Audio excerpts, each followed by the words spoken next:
rango, ¿no?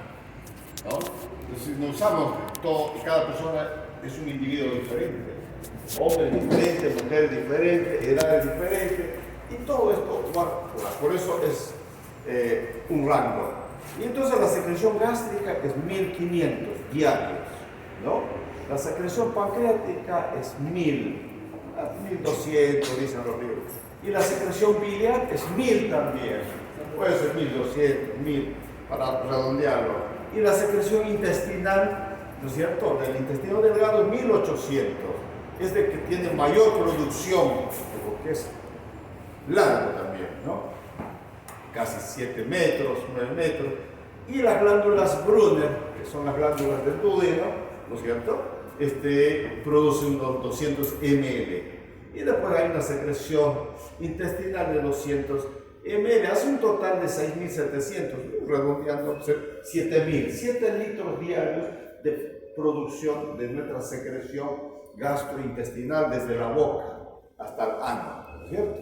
Todo esto es lo que se produce, pero que también se reabsorbe, por supuesto, hay una reabsorción. Y el pH gástrico es el menor, por lo mismo que es tan ácido, 1 a 3.5, ¿no? Y después, bueno, la secreción pancreática es alcalino, neutraliza esa alcalinidad, pero sabes, los Brunner, estos son los que producen el moco neutralizador para el ácido gástrico. Cuando pasa algo de ácido, ¿no es cierto?, hacia el duodeno, los glándulas de Brunner producen un moco alcalino para poder neutralizar, ¿no? Y así tenemos, ¿no?, casi en el intestino, duodeno-intestino, una secreción alcalina con su pH alcalino, ¿ya? No. Una consulta. Sí. ¿Qué autor? ¿Cómo? ¿De qué autor? Estos son varios autores, pero después la presentación es de Gaito. Sí, solo recuerdo, este no es de Gaito. No es Gaito, pero el resto de las es Gaito.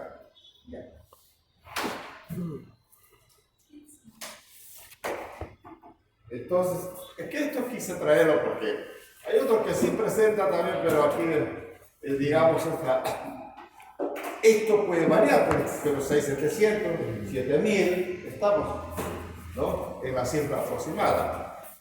Entonces, la respuesta a los estímulos, esto hay un centro, por eso es cefálico, centro vagal, el bulbo, ¿no? Aquí está el centro de la deglución, del apetito, etcétera, es cerebral, pues, ¿no? De la saciedad, hambre, saciedad está en el cerebro, ¿no?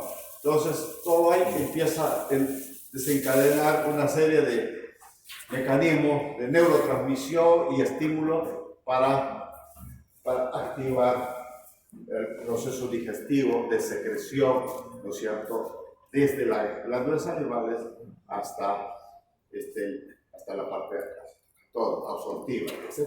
Entonces, la parte cefálica a través del nervio vago, el parasimpático, ¿no es cierto?, tiene la producción de pepsina y del ácido clorhídrico, ¿sí? Entonces, el vago es tan importante. Por eso que el vago, cuando estimula o, digamos, excita a las células, ¿no?, parietales para mayor secreción de ácido clorhídrico, y eso está produciendo úlceras, ¿no es cierto?, y a veces que no se puede controlar, se secciona el vago, entonces reduce el estímulo, ¿no?, eliminas el estímulo. Antes se practicaba esto en las úlceras duodenales, antes cuando no existían estos medicamentos, omeprazol, silitina, no existían, entonces se practicaba un corte en el vago, se hacía vagotomía, y esto reducía la producción del ácido, ¿no?, del ácido clorhídrico. En la fase gástrica y hay reflejos, ¿no?, nerviosos, reflejos vagales, estimulación. La gastrina, ¿no?, un gran estimulador para la producción del ácido clorhídrico. Y una fase intestinal, los mecanismos nerviosos, hay el reflejo mientérico y el mecanismo hormonal, ¿no?, para la propulsión, es que al mismo tiempo que se realiza la ingestión, ¿no es cierto?, sí, la ingestión y se produce la propulsión. Tiene que avanzar. ¿no? El bolo que se ha formado se deglute y llega al estómago y entonces aquí hace la degradación mecánica empieza desde acá, ¿no? Masticación y después, ¿no? Continúa la degradación y digestión parcial. La digestión inicia aquí, ¿no es cierto? Parcialmente, la digestión mínima y completa la digestión en la zona del duodeno.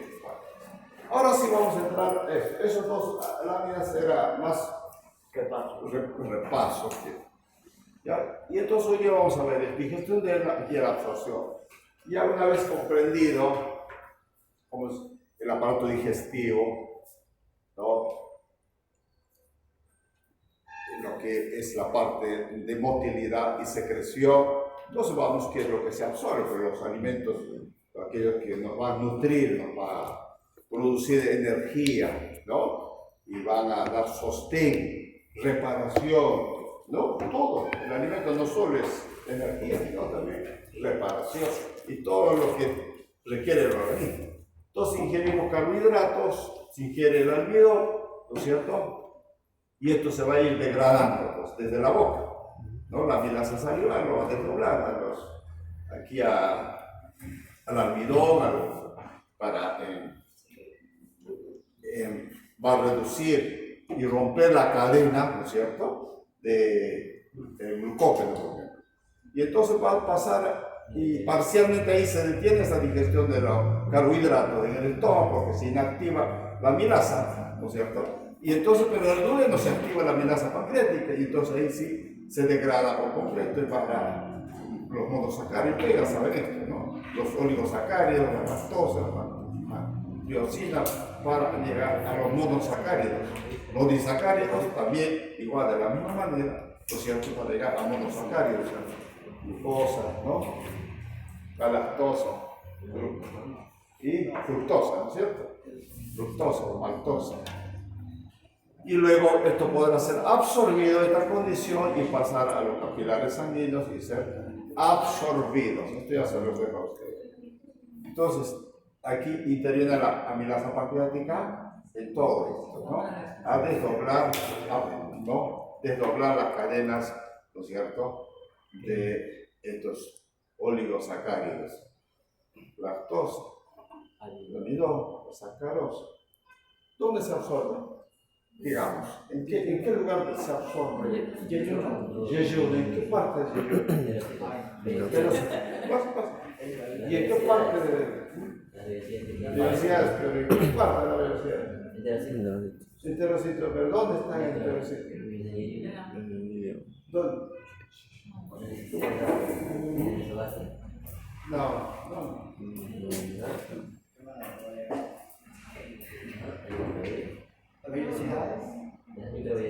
No, las células, ¿quién lo dice? Las células, las mujeres son bastantes. Cepillo. Cepillo, las células cepillo. Que produce, ahí está, pero las células cepillo, los enterocitos, están todas las enzimas, las disacaridasas, ¿no? Hay abundantes disacaridasas, ¿no? En las células cepillo. En las células cepillo, chicos, ¿ya?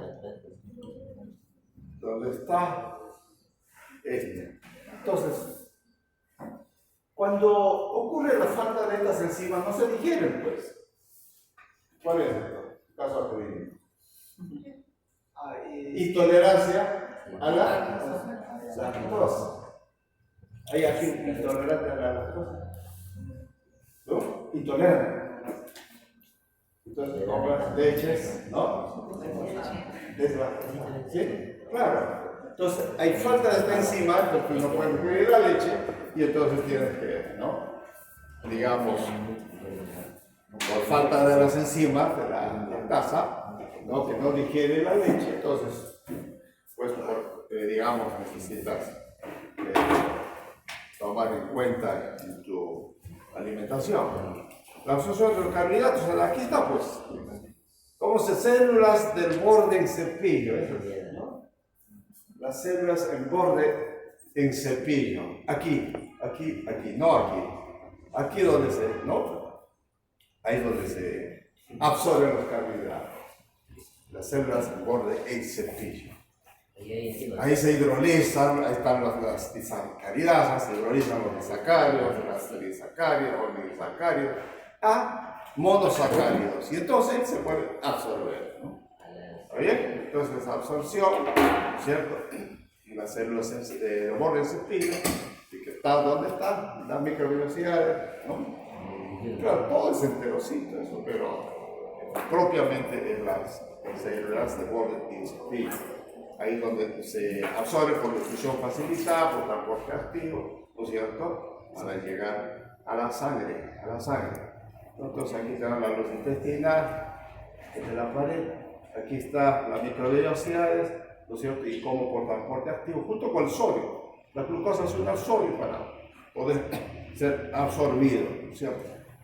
Y ahí, aquí, digestión de los carbohidratos en forma de almidón, ¿no es cierto? Comienza en la boca con la tiamina y en el estómago se detiene esa digestión, en el duodeno se activa la digestión de los carbohidratos y se divide en carbohidratos de los oligosacáridos, ¿no es cierto? A través por las enzimas, ¿no es cierto? Enzimas del borde en cepillo. Vamos a poner esa pregunta, ¿no? Pregunta para que se acuerden, ¿no? ¿Ya? Borde en cepillo y de los enterocitos, ¿no es cierto? Esto lo hidrolizan y entonces lo desdoblan pues, los disacáridos en monosacáridos y así, ¿no? Y se crean los monosacáridos. Ahora, absorbido, forma de monosacáridos, entra, ¿no es cierto?, el mecanismo de transporte activo o difusión simple con el sodio, ¿no? Y la glucosa con el sodio. ¿Ya? Y así se lleva a cabo la absorción, ¿no es cierto?, de los carbohidratos. Entonces, tenemos aquí las enzimas amilasa salivar que se produce en la boca, las glándulas salivales, la fuente de la saliva es el almidón y el pH óptimo para esta enzima es 6.7 hasta 8 y la producción maltosa. Y así vamos con la amilasa pancreática que se produce en el duodeno, ¿no es cierto? Está presente en el jugo pancreático y tenemos al almidón y esto se resuelve en maltosa, oligosacáridos, ¿no? Y los carbohidratos complejos, ¿no? Igual así, la maltasa es otra enzima, ¿no?, que está en el intestino delgado, la sacarosa, la disacarosa también, la lactasa. Bueno, estamos hablando de la intolerancia a la lactasa, está acá encima, ¿no? Todo esto en el borde en cepillo. ¿Está bien? Está el pH, etcétera. Todo esto. Vamos. Absorción de las proteínas. Cosas a las proteínas. ¿Dónde empieza? Primero tiene que triturar, ¿no? ¿Sí? Previa, pero ahí no hay digestión todavía. Solamente lo único que hace, hay una partición y degradación mecánica, ¿no? Entonces después viene ya, pues, cuando llega las proteínas al estómago, el estómago se encarga, ¿no? El estómago se encarga de naturalizar el ácido clorhídrico. ¿Dónde se produce ácido clorhídrico? ¿Sí? Eso todo. ¿Dónde? Glándulas oxídicas, células parasitarias, y el estómago. ¿Y dónde se encuentra ese estómago? El cuerpo. Entonces ahí está, ¿no? Célula parietal y se hidroliza con las enzimas. ¿Y dónde está la enzima?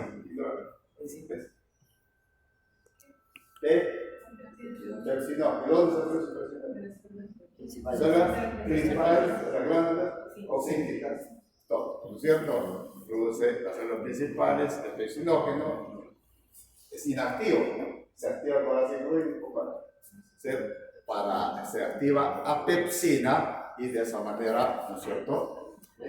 Aquí, la célula principal para degradar las proteínas. en oligopéptidos hacia el intestino, ¿no? Las proteínas. ¿Sí? Y después, ¿qué más? ¿Ya está listo para la absorción? Todavía falta. ¿Qué falta? El jugo pancreático. ¿Qué falta ahí? Páncreas. Jugo pancreático. Ya, ¿qué hace el jugo pancreático? Más enzimas. ¿Qué enzima? Tripsina. Tripsina. Tripsinógeno. Se activa el tripsina. Tripsinógeno. Se activa tripsina, ¿no es cierto?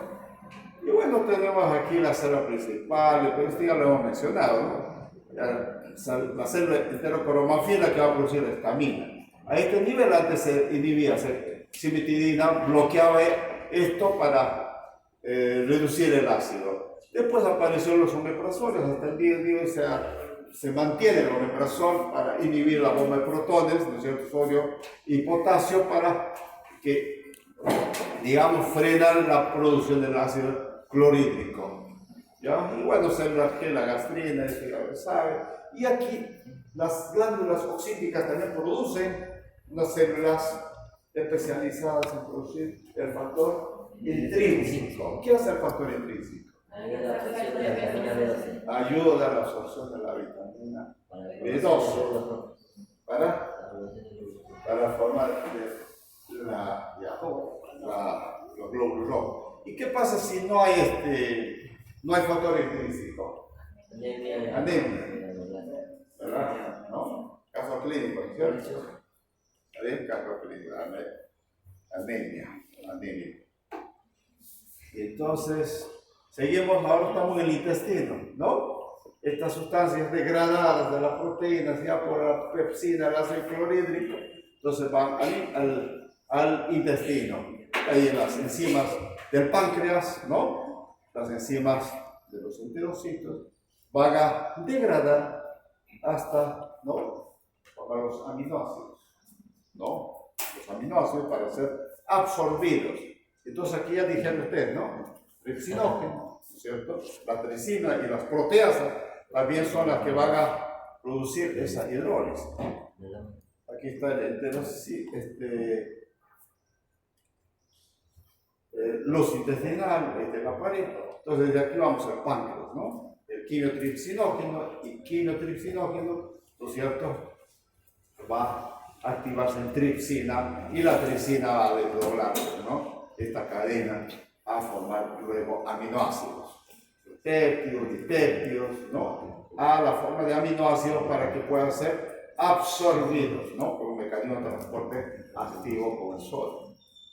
¿Está bien? La absorción de proteínas, ácidos libres, ¿no? Que entran por un transporte activo secundario, por difusión facilitada, ¿no es cierto?, hacia la circulación, ¿no? Esto también igual hacia las células en borde cepillo, hacia la membrana basal y luego a la sangre. Esto está graficado acá, ¿no? Como las proteínas son absorbidas. Las características principales de estas enzimas que van a degradar digamos, para ser absorbidas, porque la digestión, la degradación y la absorción. Entonces aquí la pepsina del estómago, ¿no? Está producida por las glándulas que ustedes ya dijeron, ¿no es cierto? Las proteínas y el pH óptimo tiene que ser bajo, bien bajo, y entonces lo desdobla a polipéptidos más cortos. Igual la tripsina del páncreas, ¿no? Y la quimiotripsina, la carbón sin péptidas del duodeno, ¿no es cierto?, donde se vierte el jugo pancreático, también llega a formar los dipéptidos, ¿no? La aminopeptidasa, que es otra de las enzimas, ¿no?, producida del intestino delgado, y entonces esto se encuentra en el borde del cepillo y va a llegar a formar los aminoácidos dipéptidos. Todos son aminoácidos. Entonces, principalmente están en el duodeno y yeyuno. Digestión de los lípidos. Entonces tenemos los macronutrientes, carbohidratos, proteínas y los lípidos, ¿no? Entonces, ¿qué pasa con los lípidos? ¿Dónde empieza la digestión de los lípidos? En la boca, ¿no? Sí. Porque las glándulas salivales, ¿no?, producen la lipasa lingual o lipasa salival, ¿no? y las glándulas de von Erner, si ustedes quieren saber el nombre, von Erner, las glándulas producen esta lipasa, ¿no es cierto? Aquí, ¿ya? Y hidrolizan los ácidos grasos de los triglicéridos, los bolo alimenticio, para luego, ¿no?, pasar al estómago. Una vez cumplida esta parcial digestión de los lípidos, entonces llega al estómago. En el estómago, ¿qué pasa en el estómago? ¿Hay digestión o no hay digestión de lípidos? No, pasa el duodeno, el intestino delgado, este es como el almidón, igual que el almidón, ¿no? Entonces,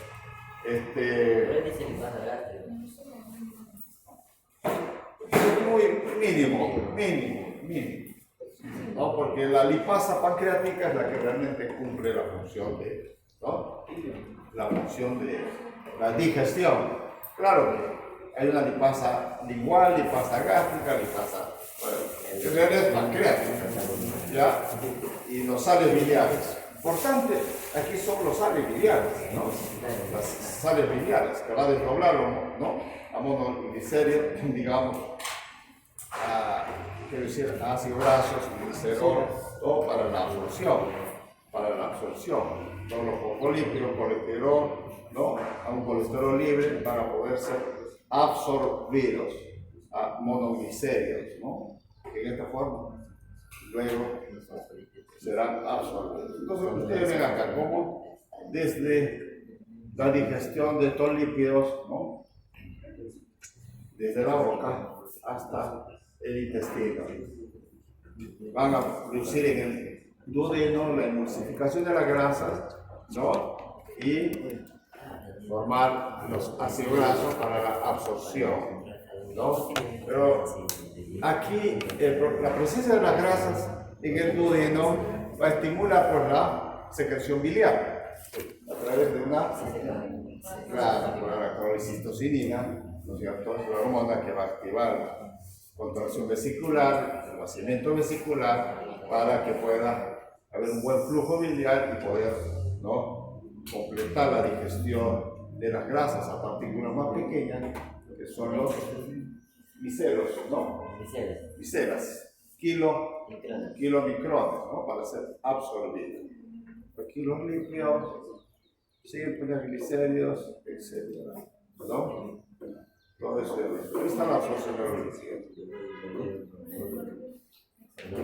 Pero en el bol de cepillo, no, quiero decir, en la microvellosidad, la estructura microvellosidad, ¿no es cierto? Esa imagen nos falta. Donde está el capilar, la arteriola, la médula y el conducto quelífero.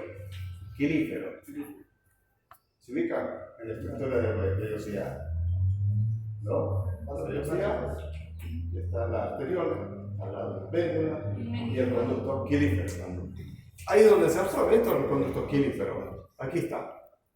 Y vienen las grasas, van al conducto quelífero. ¿Entienden? Al conducto quelífero. Estos kilomicrones, las partículas más pequeñas para poder ser absorbidos las grasas, ¿no? Todo de esta forma, los ácidos grasos, los monoglicéridos, triglicéridos y toda la forma de kilomicrones, ¿no?, pequeñas partículas microscópicas. Y estos kilomicrones se secretan en el glioso central, ¿no es cierto?, el linfático, el inicial, que son absorbidos a través del sistema linfático y también integrarse en la sangre a través del conducto torácico. ¿Sí? ¿Qué es el conducto torácico? En esto llega de comida. ¿Sí?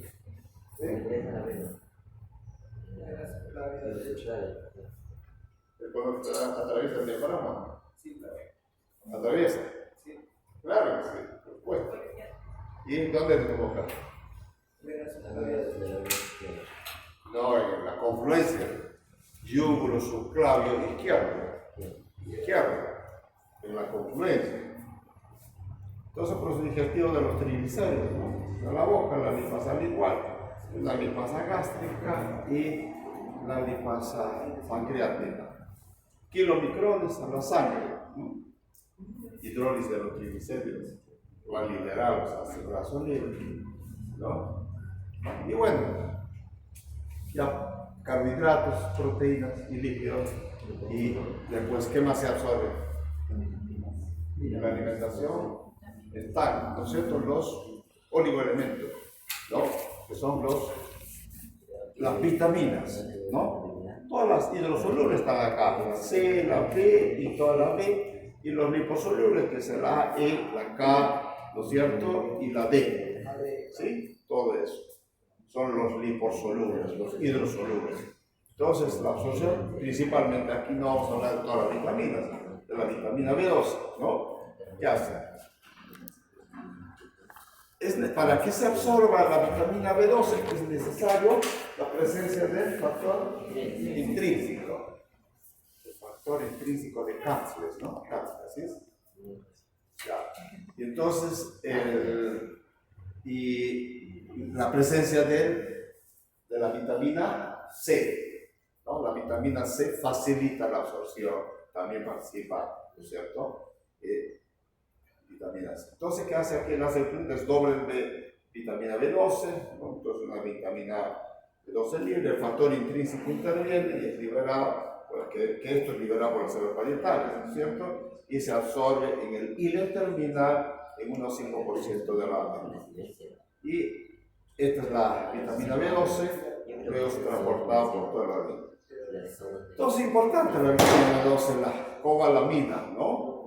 Está mediada por esa, digamos, por esa glucoproteína que es el factor intrínseco, ¿no?, que produce la glándula ocípica, ¿no es cierto?, del estómago. ¿Está bien? Aquí la cobalamina, ¿no?, se desdobla con ácido clorhídrico y luego el factor intrínseco así que pueda absorber, va a ayudar a la absorción de la vitamina B12, ¿no? En el hilo terminal completa esa absorción y pasa a la circulación de la manera que pueda, ¿no es cierto?, mantener. Si la vitamina B12 no está acoplada a esta sustancia de factor intrínseco, entonces, digamos, se degrada y no es útil para el organismo. Aquí, la absorción con el factor intrínseco, mira, ¿no? La absorción con el factor intrínseco es a un 70%. Y si no hay factor intrínseco es mínimo. Por eso la anemia, ¿no? Aquí decía la vitamina C, ¿no?, el ácido ascórbico, que también se absorbe en el intestino delgado, ¿no?, por un transporte activo, ¿no? Este ácido, esta vitamina C es importante para ayudar en la función de, ayuda en la absorción de la vitamina B12. Importante. Pero su función importante de la vitamina C es antioxidante, ¿no?, hidrolizante, en la síntesis de colágeno, ¿no?, ayuda a la absorción. Esto. Yo me dije de la vitamina B12, no, al contrario, ¿no? La vitamina C ayuda a la absorción del hierro que contribuye a la anemia, ¿no? Ayuda. Y en la función cicatrizante, etcétera. Aquí me corrijo, no es la absorción de vitamina B12, sino que la vitamina C ayuda en la absorción del hierro. Después tenemos pues la absorción de los minerales, ¿no? Calcio, cobre, hierro, magnesio y otros, no solo estos. Entonces, el calcio se absorbe con la ayuda de la vitamina D, ¿no? La vitamina D ayuda a la absorción del calcio. El hierro, la ayuda, ¿qué vitamina ayuda? Vitamina C, ¿no es cierto? Así es, ¿no? Todo esto se absorbe en el intestino del calcio. Entonces el calcio también es otro de los elementos que se absorbe en el intestino delgado, el duodeno y el hígado proximal. Está controlada por la acción de la vitamina D, como ya hemos dicho. Facilita su absorción del calcio, la vitamina D.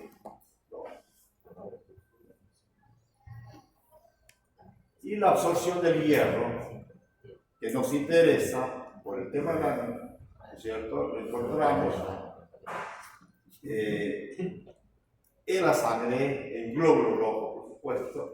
Entonces, los factores que aumentan la absorción de hierro es en presencia, ¿no?, de estas proteínas, ¿no? Del factor intrínseco y también la vitamina C que va a ayudar a, quiero decir, estoy diciendo el factor intrínseco para la absorción de la vitamina B12 y la vitamina C para la absorción del hierro. Y los factores que disminuyen la absorción del hierro son la proteína de la leche, los oxalatos, etcétera, etcétera. Todos para eso los alimentos.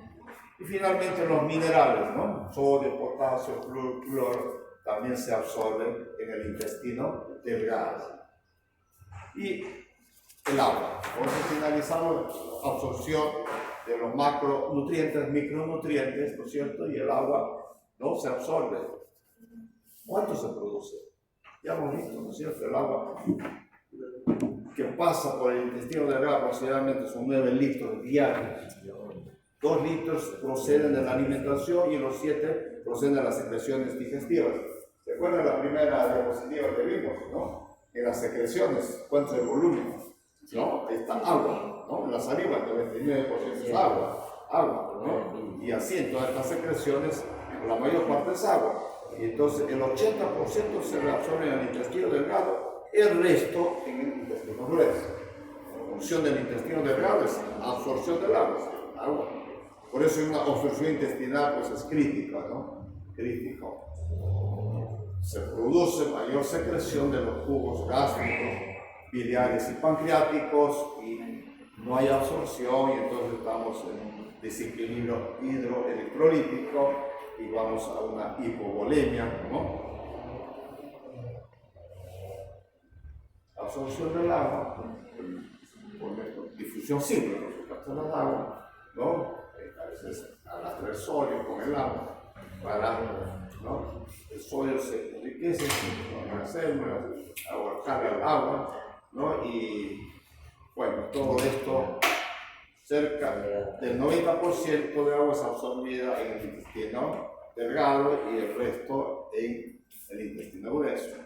Ya chicos, terminamos esta primera parte de la clase de hoy día para completar la fisiología. No solo es motilidad, secreción, que es importante, ¿no? Desde el conocimiento de la anatomía, pero es ¿qué es lo que se absorbe?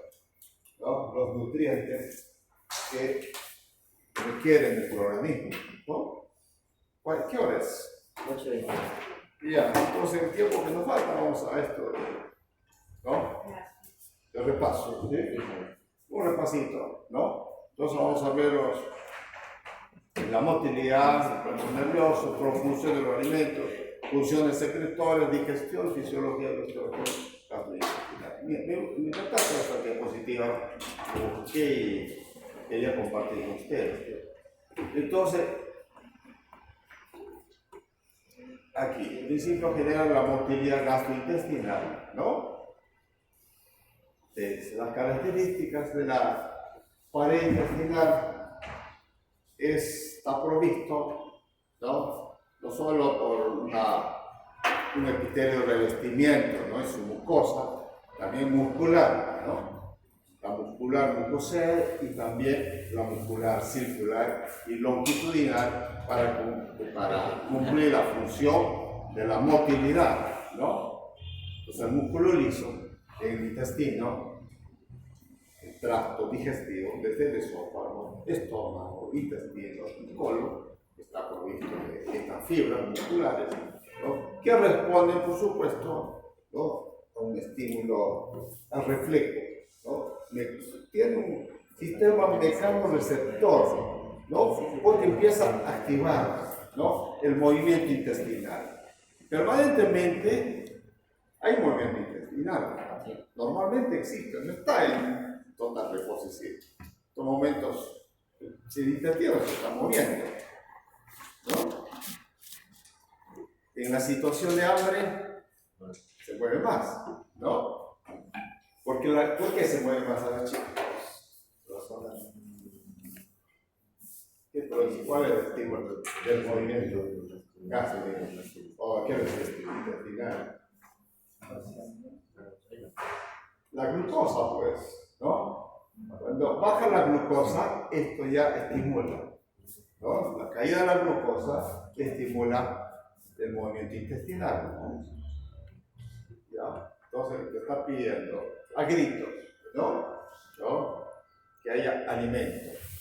Entonces, todo ese impulso viene del sistema nervioso central para activar todo su receptor, por eso se llama un sistema mecanoreceptor que responde a ese estímulo. Entonces, hay que conocer la actividad, ¿no?, eléctrica de los músculos. Eso se traduce en movimiento intestinal, que es propulsivo, ¿no?, ondulatorio y que se traduce en ondas, pues, ¿no? Ondas cortas, ondas en espiga, ondas de amplitud baja, o ondas en espiga de movimiento efectivo propulsivo, ¿no?, que está mediado por el sistema nervioso autónomo del intestino. ¿Cuál es ese plexo? El plexo de Auerbach, ¿no? De Auerbach, correcto. Entonces, el control nervioso de la función gastrointestinal del sistema nervioso, ¿no?, está mediado por el plexo nervioso de mietérico de Auerbach, ¿no? Y esto se encuentra entre la capa circular y la longitudinal. Entonces, su estimulación aumenta las contracciones rítmicas a una velocidad, ¿no es cierto?, y inhibe el esfínter del píloro, válvula cercal, ¿no?, y el esfínter esofágico inferior. Entonces, todo así funciona. Esfínter esofágico superior se relaja, ¿no? Entonces empieza la onda propulsiva, el esfínter esofágico inferior se relaja y pasa el alimento y se cierra, y entonces el estómago, ¿no?, el estómago entra en movimiento, ¿no? Entra en movimiento para mezclar los alimentos, ¿no? Para mezclar los alimentos. ¿Está bien? ¿Cuál es la función del estómago? Almacenamiento. Después, mezclar. Y después, vaciamiento. Claro, tres puntos. Mezclar, ¿no es cierto?, y vaciar. Entonces hay un preso submucoso o mucoso de Meissner, ¿no es cierto? Este es que está en la submucosa, y esto controla la función de la pared interna en la secreción gastrointestinal. En la motilidad, el plexo mientérico; en la secreción, el plexo Meissner de Auerbach. ¿Perfecto? Entonces aquí los reflejos gastrointestinales, el control gastrointestinal, todo esto, ¿no?, digamos, reflejos del sistema nervioso entérico, que es secreción, peristaltismo y la contracción, ¿no? Tipo de movimiento funcional tubo digestivo. El peristaltismo es el movimiento propulsivo del gastrointestinal. Eso se llama peristaltismo, no es el movimiento, donde la distensión del tubo digestivo, ¿no?, crea un anillo contráctil y va desplazando.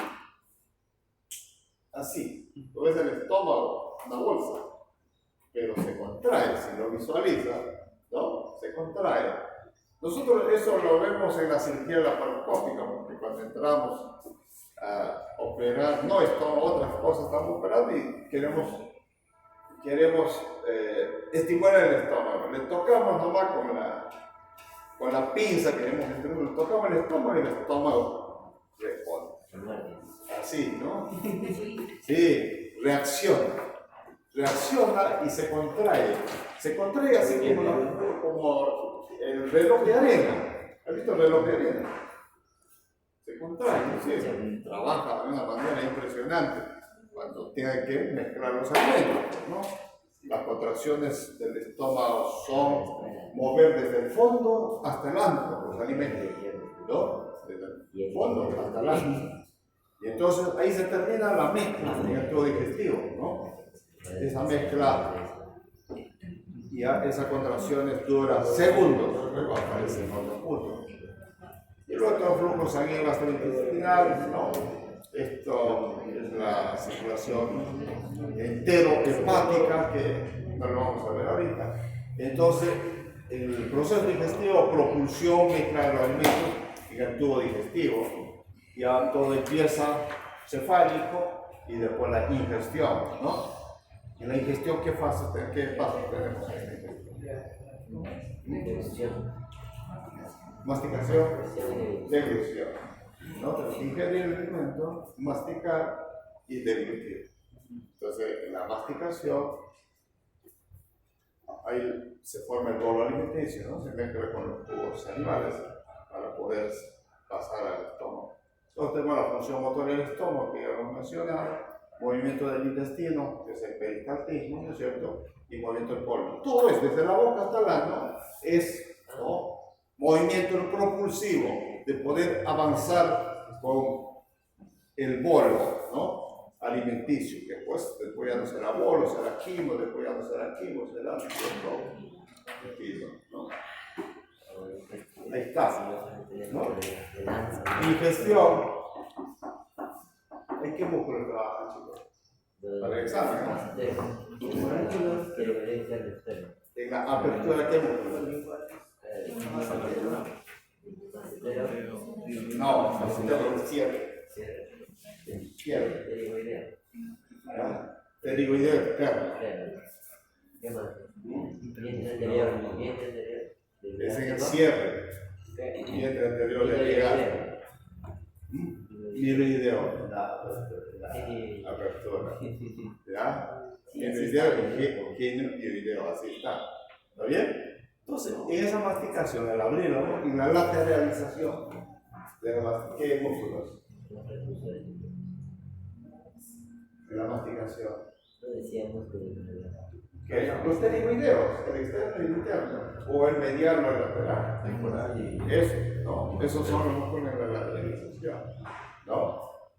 Y en el cierre, sí, está más entero, temporal, vientre anterior del digástrico. ¿Está bien? Masticación, chicos, aquí. Masticación, ¿no? ¿Y qué músculos intervienen en el cierre? Porque el proceso deglutorio es el pasaje del bolo alimenticio al tubo digestivo.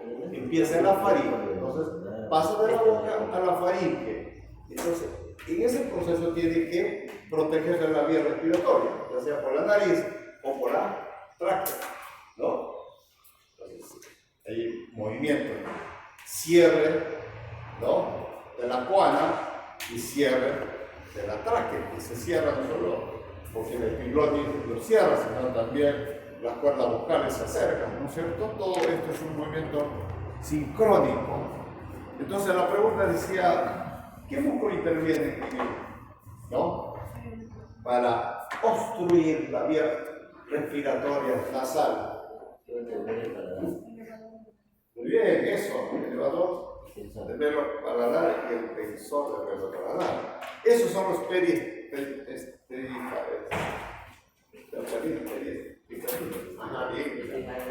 sus nombres antiguos, pero el tensor y el elevador del velo del paladar, ¿no?, hacen que se levante el paladar blando y obstruya la coana para que los alimentos no pasen a la vía respiratoria.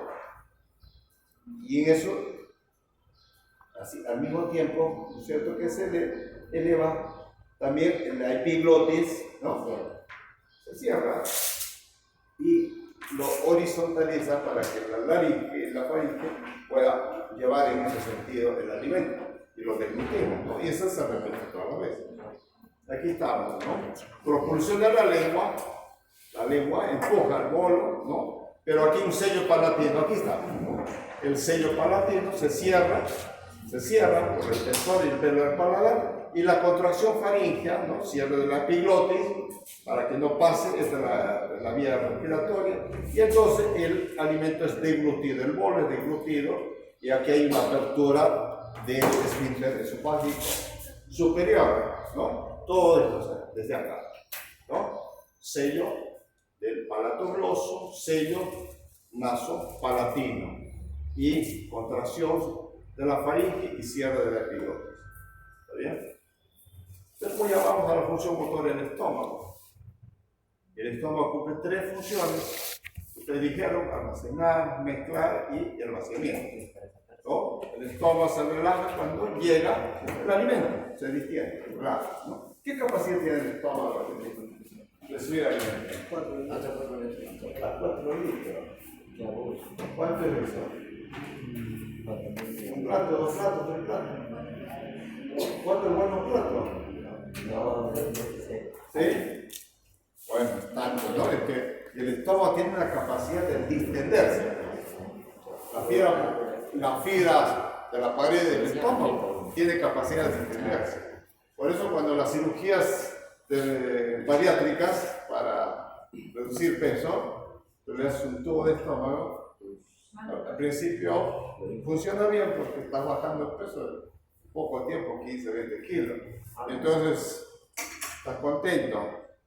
Pero sigues comiendo igual, sin control, solo que el estómago dice hasta aquí no va porque la capacidad se ha reducido. Pero vas comiendo más, ¿no? Cada vez vas aumentando lo que comes y también va creciendo el tubito, se hace otro estómago. Y empiezan a ganar peso otra vez. No funciona esa cirugía. Esa cirugía no funciona. Lo que funciona es el bypass gástrico. El bypass gástrico, ¿qué significa? Que lo desvías por el alimento, ¿no? De la zona absortiva, ¿no? Lo desvías, el alimento llega al estómago y lo desvías a yeyuno, caso clínico, ¿eh? Caso clínico, para pensar y hacer. Entonces, el alimento del estómago ya no pasa, ¿no? Ya no pasa al yeyuno y no se va a absorber y no va a aumentar el peso. ¿Y dónde desemboca? La pizarra, ¿no es cierto? Se hace un corte, se cierra. No haga ver todo, ¿no es cierto? Pero el bypass significa, bueno, este es el estómago, duodeno, y se hace un corte, ¿no? En yeyuno, la parte proximal, y esa boca del corte se lleva, digamos, ¿cómo se dice? Todo lo que no se lleva al estómago, si no se hace un bypass, evitando que el contenido gástrico no pase por el yeyuno, sino, ¿no es cierto?, a 30, 40 centímetros del yeyuno. Eso es lo que se hace. ¿Y el contenido del páncreas? ¿El polvo pancreático normal? No mezclarse con los alimentos. Y Y en esa saciedad no hay absorción, y entonces baja de peso. Pero hay que hacer a medida, no puedes hacer una gran, porque si no le llevas a la desnutrición. Y el ácido del estómago Sí. se llama líquido. No, pero ahí está ganando la frente. Pero no Trabaja. hay desayuno. No, dice que solamente Sí, que la no se moja. pero se vuelve Claro, sí, y además el pilo después está. Sí. Solamente en la primera parte del duodeno. Sí, no pasa nada. El poder Hay muchos, sí. Actualmente, esa es la cirugía más efectiva, hacer un bypass gástrico, ¿no? Y además es metabólico también. Ayuda a la diabetes, bypass, ¿no? Bypass. Entonces, aquí la retropulsión, todo esto, la mezcla de alimentos del cuerpo para mejorar el mezclado, el efecto pequeño para salida de la mezcla, ¿no es cierto? Y los reflejos enterogástricos, duodenales, se reducen, ¿no? Reduce el vaciamiento gástrico. Entonces, aquí hay un tema de distensión duodenal, irritación duodenal, ¿no es cierto? Y la presencia de la colecitoxina. Vamos al movimiento del intestino. Estamos en motilidad, ¿no? Motilidad. Entonces, los movimientos intestinales se producen por la presencia, ¿no?, del quimo. La distensión del intestino delgado induce la contracción segmentaria. Aquí está, es la contracción segmentaria. Ven cómo va progresando, ¿no?, el alimento. A una velocidad, el quimo es impulsado a una velocidad de 0 a 2 centímetros por segundo, y así, ¿no?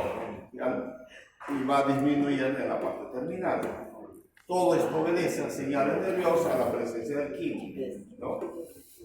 Por supuesto, en este tiempo, la válvula cercal, ¿no es cierto?, está cerrada. Todas las esfínteres, cierres pilóricos y de la válvula cecal obedecen, ¿no es cierto?, al proceso digestivo, ¿no? Entonces, cuando ya llega, pues el quimo, esta zona se abre para poder luego ser eliminado, por supuesto, ¿no?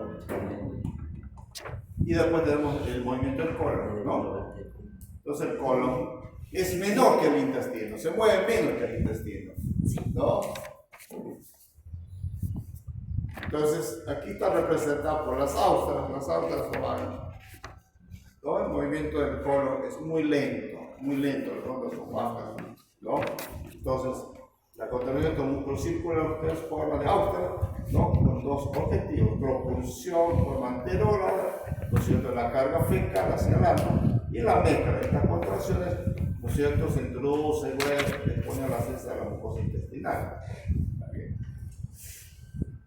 Entonces, hay un reflejo gastrocólico, un reflejo de defecato intrínseco que obedece a la progresión ¿no?, a progresión de la materia fecal por el colon. ¿Está bien? Ya, una vez tienes toda la idea de motilidad, ¿no?, pasas a la parte secretoria. Esto es un repaso que estamos haciendo, chicos, ¿ya? Entonces tenemos secreción de la saliva, gástrica, pancreática, de la bilis y todas las secreciones, ¿no? Entonces, el contacto de alimentos, por supuesto, estimula la secreción. La presencia del alimento estimula la secreción, ¿no? Y no solo pensar, además, en parte cefálica. Hay muchos estímulos para que puedan, ¿no es cierto?, desencadenar, ¿no? La ingestión, todo aquí está el centro del hambre, de la saciedad, ¿no?, y de la deglución, etcétera, etcétera, ¿no? Entonces, la saliva contiene una secreción acuosa, ¿no?, serosa, ¿no?, principalmente la secreción de la parótida, ¿no?, de la glándula mayor. Entonces tiene bastante, digamos, agua, pero también es la secreción serosa, y tenemos ahí las enzimas, ¿no es cierto?, enzimas que van de la amilasa de la lima. Y tenemos secreción mucosa mixta en las otras glándulas, ¿no?, que van a ayudar a lubricar y proteger, ¿no?, el tubo digestivo. Entonces aquí está la composición química: potasio, bicarbonato, iones de sodio, cloro, y las enzimas, ¿no? Y las enzimas. Entonces la salivación está regulada por señales parasimpáticas, ¿no? Los núcleos salivales que están en el encéfalo excitan los estímulos del gusto, táctil, etc. Vamos con aquí, ¿no? En la parte de la secreción gástrica mediada por el vago, ¿no? Estas células parietales secretan el ácido gástrico hacia la luz del estómago, ¿no? Contiene ácido clorhídrico producido por las células parietales, ¿no? Por las células parietales. Este es el medio equivalente del ácido clorhídrico. Y después tenemos la pepsina para la digestión proteica. Después tenemos el factor intrínseco para la absorción de la vitamina B, ¿no es cierto? Entonces, los factores que estimulan la secreción gástrica: la acetilcolina, la gastrina y la histamina, ¿no? La acetilcolina estimula la secreción del pepsinógeno, del ácido clorhídrico y del moco. La gastrina igual, ¿no es cierto? Todo esto son los que estimulan la secreción gástrica, ¿no? Mediador químico que va a estimular la secreción gástrica. Existen tres fases de la secreción gástrica: una fase cefálica, que ya vemos, ¿no?, y hay una fase gástrica y una fase intestinal, ¿sí? Aquí en la fase gástrica, la liberación de la gastrina, ¿no?, también aumenta la secreción gástrica. Y en la fase intestinal, los estímulos de la distensión del delgado, ¿no?, va a producir aumento de la secreción gástrica. Otro factor es el quimo, ¿no? La presencia del quimo, ¿cierto?, intestino, inhibe la secreción en esa fase gástrica. ¿no? Aquí está por el reflejo enterogástrico y las hormonas, ¿no? Va a inhibir la secreción gástrica. Vamos con secreción pancreática. ¿Cómo se da la secreción pancreática? El estímulo del quimo, ¿no es cierto? El duodeno activa la secreción pancreática de amilasa, lipasa y tripsina, ¿no? Y tripsina. Todas son enzimas y inclusive las proteasas también. Y la secreción de bilis, ¿no? Importante para la digestión de las grasas, ¿no? Y la eliminación de los productos de desecho de parte del hígado, Entonces la bilis se segrega en dos etapas. Hay una porción inicial, ¿no? Que se segrega en los hepatocitos acá, en el hepatocito, dos grandes cantidades de ácidos biliares, colesterol, ¿no? Y pasa a los conductivos biliares, ¿no? Y después tenemos la secreción acuosa de los iones de sodio y bicarbonato que se añade en el paso de los conductos, también estimulado por la secretina. La bilis se concentra en la vesícula, ¿no? En la vesícula, por un transporte activo de sodio, y esto arrastra bicarbonato y cloro, así, ¿no? Se concentra la bilis en la vesícula, así como es más. Y en la colicitoquinina, sinina, es la que estimula la contracción vesicular ante la presencia de las grasas, y se contrae la vesícula, se relaja el esfínter de Oddi, ¿no? El esfínter de Oddi, que está al final del conducto colero, y después, y esto será la salida del colero. Y el intestino grueso tenemos aquí en el duodeno las glándulas de Brunner que segregan moco alcalino, ¿no es cierto?, al intestino delgado, y se estimula por el moco. Va a proteger el duodeno, por supuesto, de la acidez del estómago. Aquí están las cristas del liver, ¿no? Que va a producir jugos intestinales, ¿no? Y se encuentra cubierto con el tinte, la célula del liver. ¿Qué hace la célula del liver? ¿Qué produce? Enzimas, ¿no? Casi toda la secreción del intestino grueso es moco para proteger, ¿no?, el epitelio de que la carga bacteriana de las heces salga. Aerobios, anaerobios, ¿no?, intolerant negativos, etc. Las heces. Entonces, el intestino delgado produce un moco para evitar la excoriación, ¿no? Aporta la adherencia propia de la materia fecal, protege la pared intestinal de las bacterias. Así, chicos, vamos entonces a digestión, absorción, el tubo digestivo. Y todos estos alimentos, creo que ya lo hemos visto, pero ya esta mañana ya lo vamos a repetir, ya lo vimos en el otro, ¿no? Ya les dejo a ustedes para que... Esto ya lo hemos visto. Esto, solamente es lo mismo, la absorción, digamos, de agua en el grueso.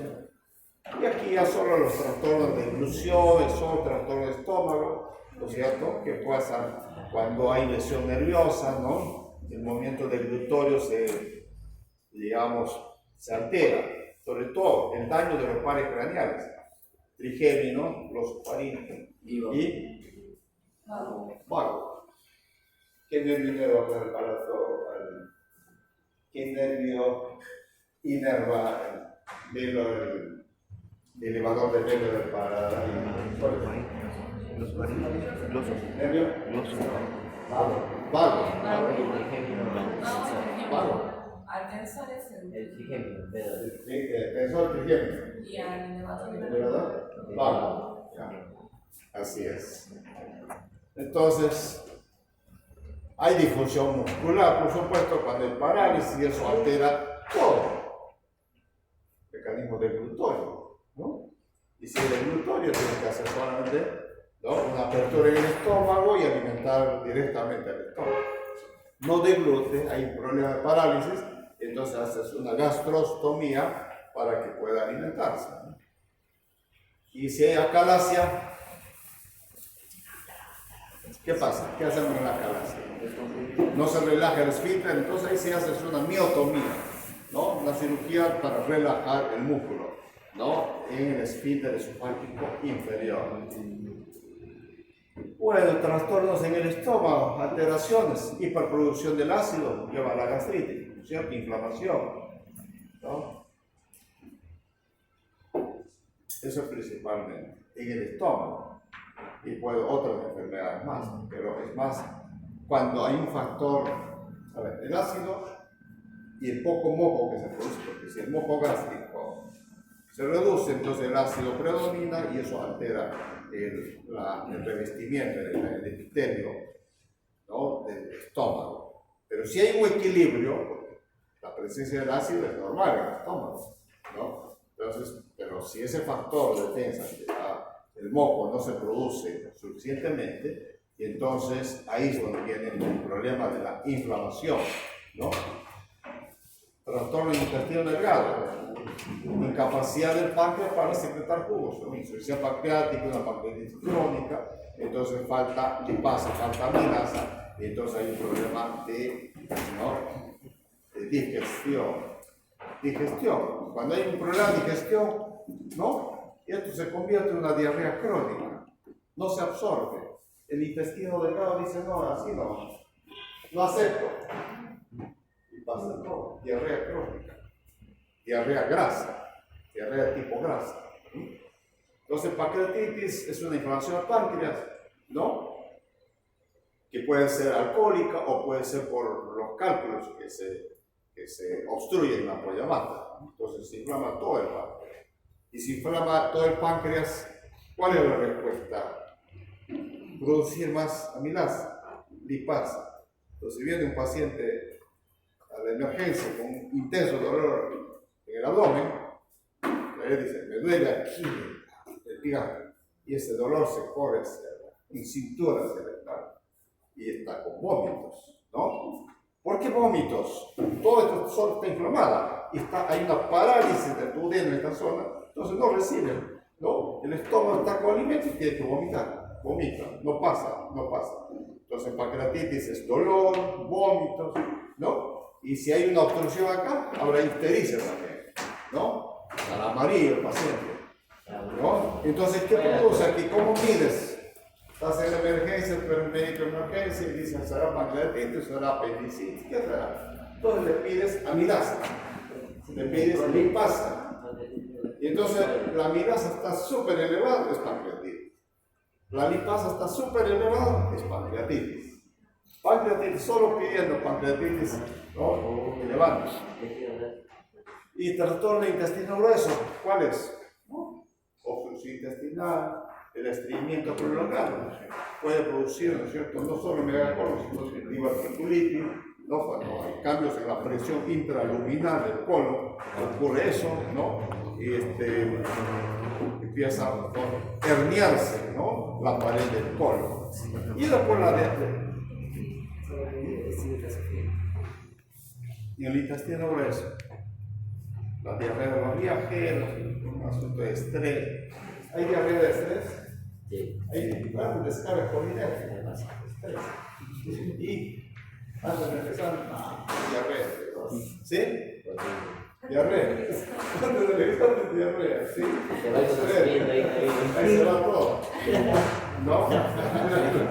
Sí, pues porque es el colon irritable, el colon irritable, el intestino grueso, ¿no? Es una que es muy común, ¿no? Es una enfermedad psicosomática que responde todas las enfermedades psicosomáticas obedecen a un gatillo, ¿no? Que es el estímulo, la alergia, ¿no? El asma y en este caso el colon irritable, ¿no? Un factor que había soltado, ¿no? Se acelera el movimiento intestinal. Entonces, aquí el tema de la diarrea, pues, ¿no? Y con la diarrea aguda, bacteriana, esa diarrea que No te lavas las manos y agarraste una fruta y comiste. Y entraban las bacterias, las chigueras, ¿no? ¿Y cuál es la respuesta? El organismo es inteligente.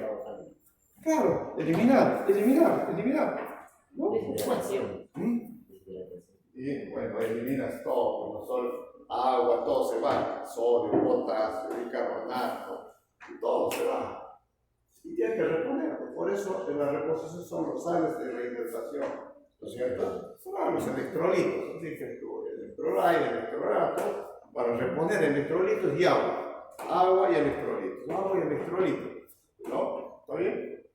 Bueno, también el vómito obedece pues a estas alteraciones, chicos. Ya. Éxito. El vómito.